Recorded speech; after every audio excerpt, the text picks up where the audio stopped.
बिस्मिल्लाहिर्रहमानिर्रहीम, अस्सलाम वालेकुम। इब्तिदा रब्बुल इज्जत के नाम से जिसने जान दी जहान दिया, और दरूद सलाम मोहम्मद वाले मोहम्मद पर। आइए उनके साथ नासिर नकवी हाजिर खिदमत है। नाजिर, ख्वाजा सारा बने ताकतवर कैसे? ये एक वाकया नहीं है, मैं 2-3 वाकया आपको बताऊंगा। 20 नए मुकदमात और अचानक रिहाई, इसके पीछे क्या कहानी? फैसल वाडा की जंग लड़ने का ऐलान, यानी ऐलान जंग कर दिया। साबिक वजीर आज़म का रिमांड हो गया। ये क्या हुआ? गर्मी और बिजली हुकूमत पर गिरने वाली है, और नैब तरामीम में क्या मुर्शद का दीदार होगा, वो भी बारी आने वाली है। इन तमाम चीज़ों से आपको आगाह करूंगा, लेकिन पहले आपसे गुजारिश कि आइए को सब्सक्राइब करें, लाइक करें और घंटे का बटन दबाना ना भूलें, बल्कि अपनी कीमती राय का इजहार अपनी शख्सियत के मुताबिक करें। जी नाज़रीन, ख्वाजा सरा ताकतवर बन गए। एक वाकया नहीं, पहला वाकया हुआ था समीर इब्राहिम के साथ। लोगों ने उसका मजाक बनाया था। अगर उसका मजाक ना बनता, उसकी तह तक पहुंचा जाता, तो आज जो वाकया हुआ अफसोसनाक पॉइंट ना होता। लेकिन ये वाकया एक नहीं, दो नहीं।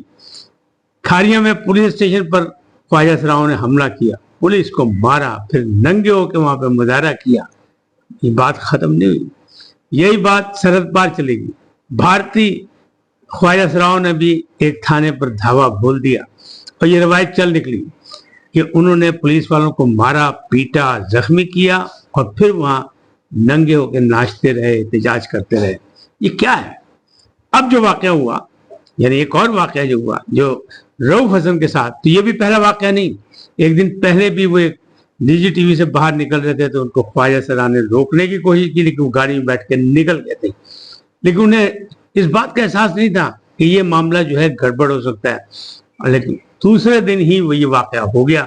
तो वो फिर एक निजी टीवी से निकल रहे थे, गाड़ी जरा फासले पे खड़ी थी, उनको ख्वाजा सराओं ने घेर लिया। पहले एक आया, फिर 3 और आए। लोगों ने वीडियो बनाई, दाएं बाएं वीडियो बन रही थी। सीसीटीवी भी कैमरे भी अपना रिकॉर्डिंग कर रहे थे। लेकिन ये सारा कुछ जो है ऐसा लग रहा है कि ये किसी मंसूबा साजी के तहत हुआ, अचानक नहीं हुआ। ताहम अफसोसनाक वाकये में रऊफ हसन जख्मी हो गए, उनको ब्लेड मारा गया, उनके गाल पे जख्म आए, और कोई कह रहा है 9 लगे, कोई कह रहा है 19 टाँके लगे। बहरहाल एक भी हो, जख्म तो जख्म है। फिर उनको ले जाके मुआयना उनका मेडिकल कराया गया, सारी पीटीआई क़यादत वहां पहुंची, सारा कुछ हुआ। लेकिन इससे बिल्कुल कतई नजर कि वो पीटीआई के हैं या किस सियासी पार्टी के हैं। वो एक सियासी कारकुन है, एक सियासी तर्जुमान है। अगर किसी भी आज उनके साथ ये वाकया हुआ, तो ये कहाँ लिखा कि कल किसी और के साथ नहीं होगा? क्योंकि आप माजी में देखें तो किसके साथ हुआ था? समीर इब्राहिम के साथ। ये अचानक ख्वाजा सरा ये कैसे ताकतवर बन गए? रऊफ हसन और उनके करीबी ज़राए का दावा है कि ये हैं ही ताकतवरों के नुमाइंदे, ये ख्वाजा सरा नहीं है, ये उनके रूप में सामने आए हैं।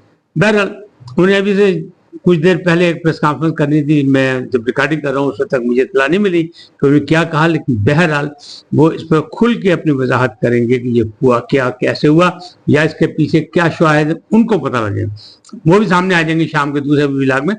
लेकिन फिलहाल जो ये बात है, अब फैसल वाडा ने पार्लियामेंट में, यानी ईवान बाला में, सेनेट में बाकायदा उन्होंने कहा कि जनाब मेरा इस्तेकाक मजरू हुआ और मुझ पर बाकायदा इल्ज़ामात लगाए गए, प्रॉक्सी कहा गया मुझे, मैं इसका हिसाब लूंगा।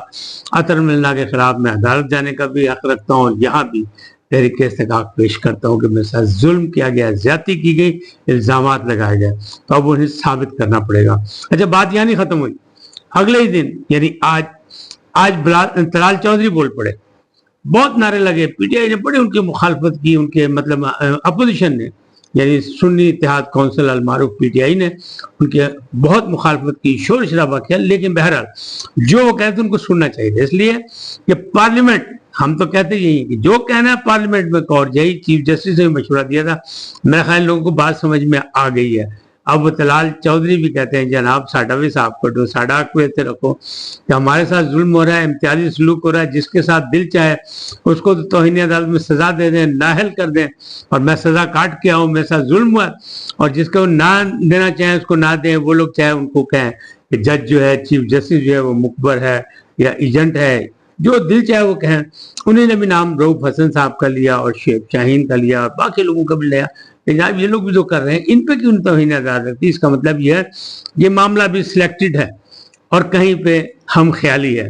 इल्ज़ाम निकल गए, आप माने ना माने इससे कोई मुझे इतराज़ नहीं है, इसलिए कि राय हमेशा जो होती है वो दी जा सकती है, बताया जा सकता है, खबर बताई जा सकती है, लेकिन उस पर तज्जिया या फैसला इत्तेफाक राय करना या इख्तिलाफ राय करना ये आपका अपना हक है।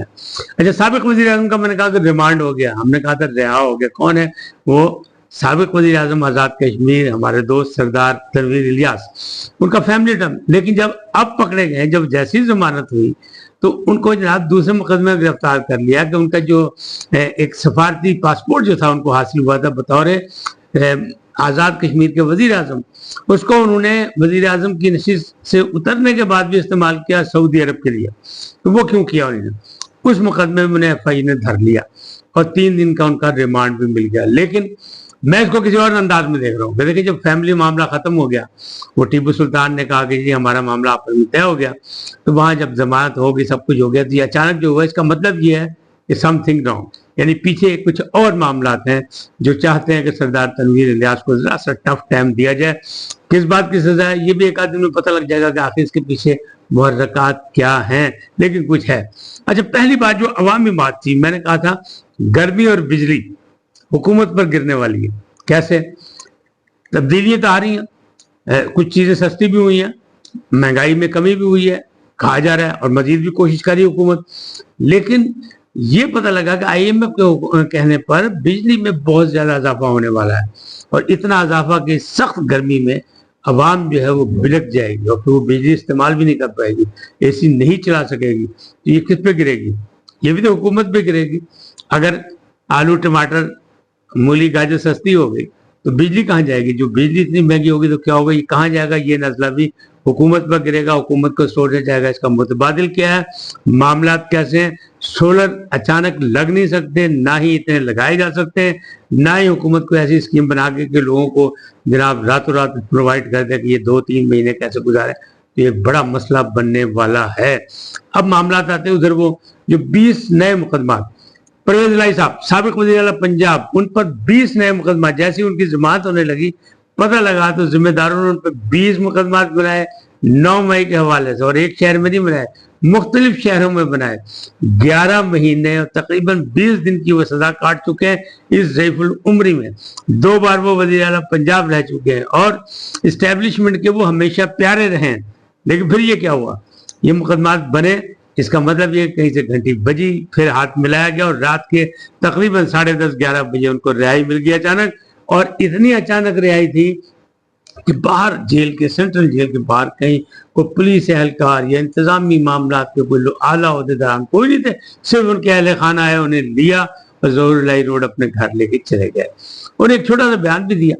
उन्होंने कहा जनाब मसला ये है कि मैं तो इमरान खान के साथ था, हूँ और रहूंगा, इसलिए कि हमारा मैंडेट चोरी हुआ और मामला जो है मेरी बेगम को वजह से हराया गया गुजरात में, उसका भी बदला लिया जाएगा। सुलह समझौता चौधरी बरादरान में जो है वो होगी, लेकिन मोहसिन नकवी ने सारा किरदार अदा किया, उन्हें इल्ज़ाम लगाया।